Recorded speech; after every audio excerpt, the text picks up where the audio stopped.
Hariom. Knowledge plus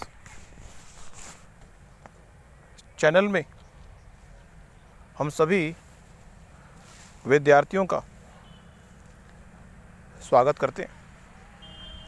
आज Hariom English speaking या English learning की क्लास नंबर 11 है। हर बार इंग्लिश देखो, इंग्लिश वो व्यक्ति बोल सकता है जो इंग्लिश बोलना चाहता है। यदि आप इंग्लिश बोलना चाहते हैं तो आप इंग्लिश बोल पाएंगे। जिस चीज़ को आप प्राप्त करना चाहते हैं उसको प्राप्त करने के लिए उसका अभ्यास करना पड़ता है। मान लो कोई व्यक्ति स्विमिंग सीखना चाहता है तो उसको समुद्र में या पानी में तैरना पड़ेगा, तब वो स्विमिंग सीख सकता है। अब यहाँ पे फ्रेजेस के माध्यम से आपकी जानकारी को हम शिफ्ट अप करने का हमेशा प्रयास करते हैं। एक फ्रेज है bull in A China shop. ये फ्रेज ये इंडिकेट करता है कि वन हु कॉज डैमेज। अगर आपने ये काम ना किया तो जिस तरह से एक बुल चाइना शॉप पे पहुंच जाए तो वो क्या कर सकता है, वो हाल ये व्यक्ति कर सकता है। Means if you don't accept his order, this person is just like a bull in the china shop. ये व्यक्ति एक बुल है in the china shop, means ये कुछ भी डिस्ट्रॉय कर सकता है। अगला फ्रेज है a chip on your shoulder. हम आपको बता दें कि इस संसार में यदि किसी नेगेटिव घटना को जो छोटी सी है, जब कोई व्यक्ति पास्ट की किसी नेगेटिव घटना को जो बहुत छोटी सी है अपने शोल्डर पे रख के हमेशा कैरी कर रहा होता है, छोटी सी बात को यदि हम अधिक समय के लिए कैरी करें तो हम ये कह सकते हैं this person is just always carrying information just like a chip on the shoulder. ये व्यक्ति किसी भी नेगेटिव फीलिंग को, किसी भी छोटी सी बात को चिप ऑन द शोल्डर रखता है। This person always try to carry information just like chip on the shoulder.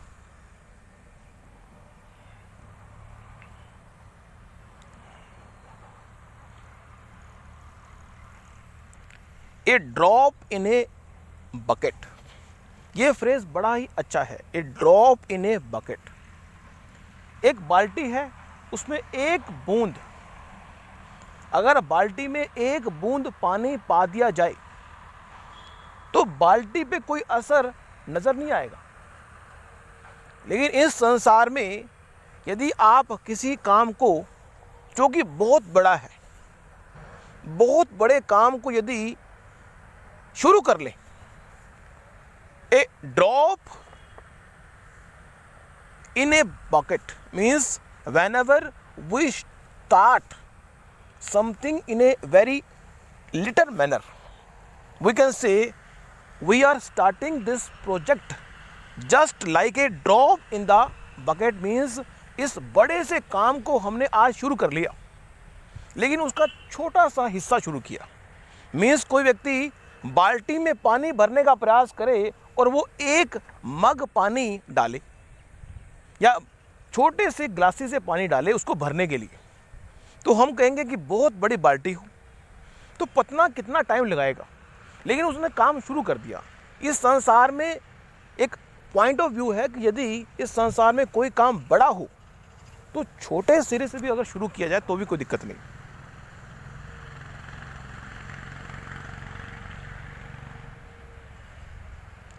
A gentleman at large. ये फ्रेज उन व्यक्तियों पे लागू कर सकते हैं जो रिलायबल पर्सन नहीं है। This is A gentleman at large person.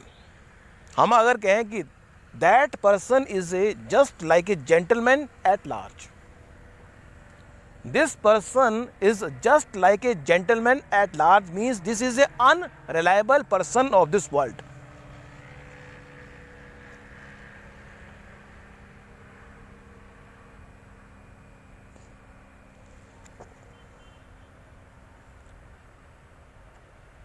A piece of a cake. A piece of a cake. कई बार कोई काम इतना आसान होता है उसके बावजूद भी लोग नहीं करते. This work is just like a piece of a cake. A piece of a cake means बहुत ही आसान काम.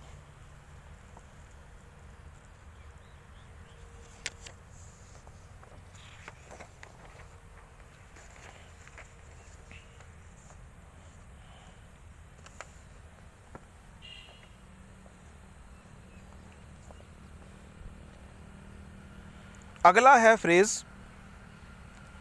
Action speak louder than words. ये फ्रेज बड़ा अच्छा है और हर व्यक्ति को अपने जीवन में इसको उतारना चाहिए. फ्रेज का मतलब है कि यदि जो आप काम कर रहे हैं, आपके द्वारा किया गया काम आपके बोलने से ज़्यादा प्रभाव दिखाता है. Means actions always actions speak louder than words. It's better to actually do something than just talking about it. जैसे हम यहाँ पे बात कर रहे हैं, इंग्लिश के बारे में बात कर रहे हैं, और अगर हम बात ही कर रहे हैं और इंग्लिश को सीखने के बारे में कोई वर्कआउट नहीं कर रहे, तो होगा क्या? हम ये कह सकते हैं कि इस संसार में एक्शन जो है, यदि आप एक्शन नहीं करेंगे तो उसका आउटपुट नहीं आएगा. तो प्रयास करें कि अगला फ्रेज है add fuel to the fire. कई लोगों को हमेशा घी में आग डालने की बीमारी होती है, और अगर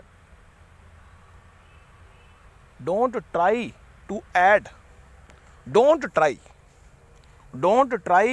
to add fuel to the fire if in any somebody matters.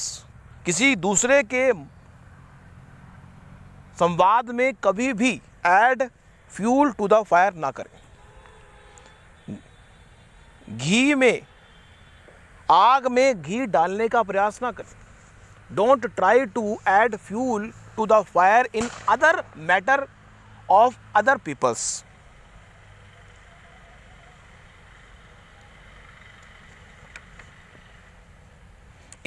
All in the same boat.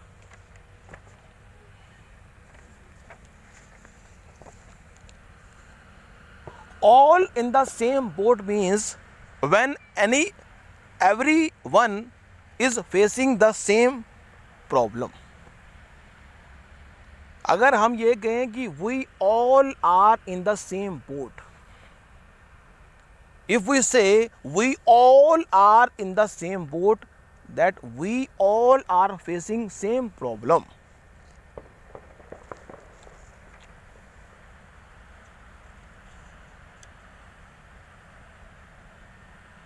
A arm and a leg. English में ये फ्रेज है arm and a leg. Very expensive. बेटे ने पापा को कहा चलो कार लेने चलते हैं. बेटे ने पापा को कहा चलो कार लेने चलते हैं. पिता ने कहा it take an arm and a leg to purchase the car. बेटे ने कहा what do you mean papa? It means very expensive. Very expensive means a large amount of money is required to purchase a brand new car. An iron hand. Don't try to control anybody by iron hand. इस संसार में कभी भी किसी व्यक्ति को by iron hand से control करने का प्रयास ना करें। Don't try to control anybody in this world by iron, iron mean लोहे के हैंड से कंट्रोल करने का प्रयास ना करें। Apple to my eye, this student is apple to my eye. ये विद्यार्थी मेरा मनपसंद विद्यार्थी है।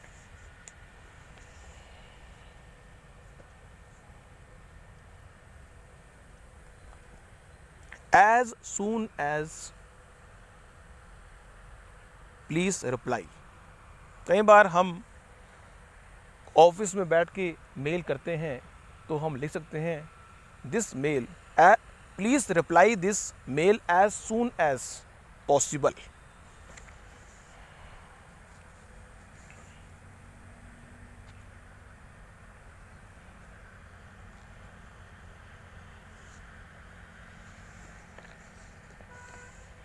एट 6 and 7, ये एट 6 and 7 का मतलब होता है person who have different, having different opinions.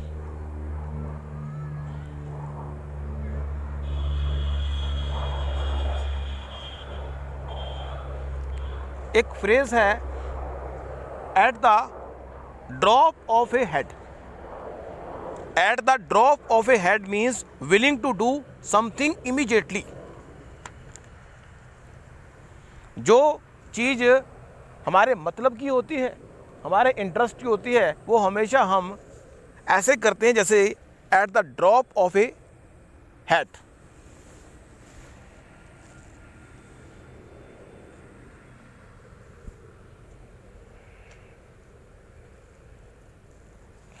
Back seat driver, ये बैक सीट ड्राइवर एक फ्रेज है। इसका मतलब है कि ड्राइविंग तो व्यक्ति नहीं कर रहा, लेकिन हमेशा क्रिटिसाइज करना, ऐसे करना, ऐसे करना, ऐसे करना।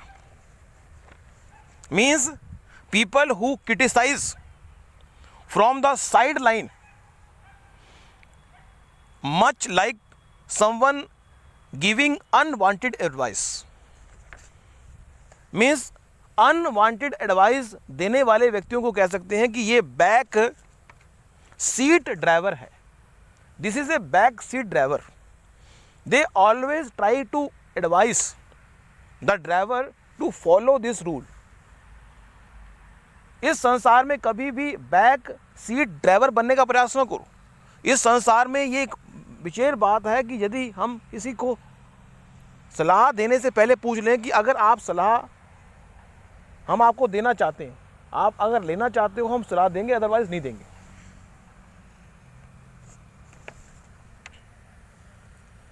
बैक टू स्क्वायर वन बड़ा अच्छा फ्रेज है। Back to square one means you if you start something in a conscious mind, but at a specific moment you lose your consciousness, then you have to start again.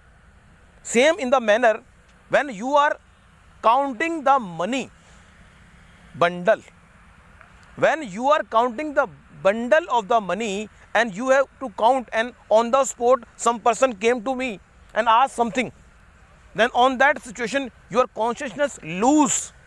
Then you have to go to the back to square one and repeat counting. Because whenever you are counting money, whenever you are counting money, आप कभी भी जब पैसे को count कर रहे होते हैं तो आप सामने वाले व्यक्ति को कहते हैं चुप 10 मिनट के लिए चुप हो जा, मैं काम कर रहा हूँ इंपॉर्टेंट। मेरी कॉन्शियसनेस अगर लूज होगी तो मुझे बैक टू स्क्वायर फ्रेज को यूज करना पड़ेगा। Back to the drawing board.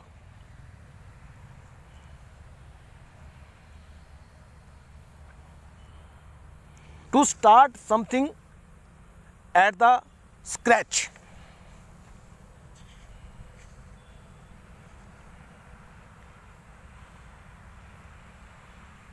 Beating around the bush पहले भी आया है phrase, means somebody always try to ignore the main topic and discuss the ordinary topic.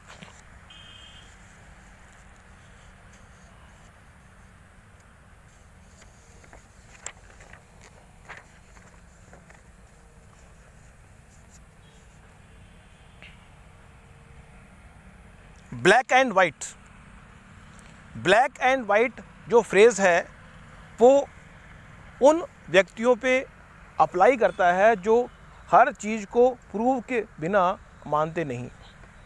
और इस संसार में जो वकील है और जो ये सरकार है, डॉक्यूमेंट के बिना हम कैसे ये प्रूव करेंगे कि ये घटना घटित हुई है. तो प्रूव के बिना अगर कोई चीज़ हम शो करने का प्रयास कर रहे हैं, that you are not showing prove, it means there is no need for black and white. यदि किसी डॉक्यूमेंट को, किसी वोचर को प्रूव करने के लिए कोई डॉक्यूमेंट की जरूरत नहीं है.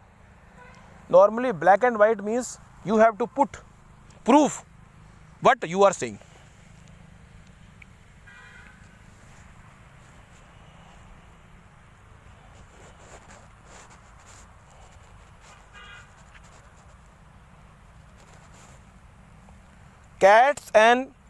cat and bull story, cat and bull story.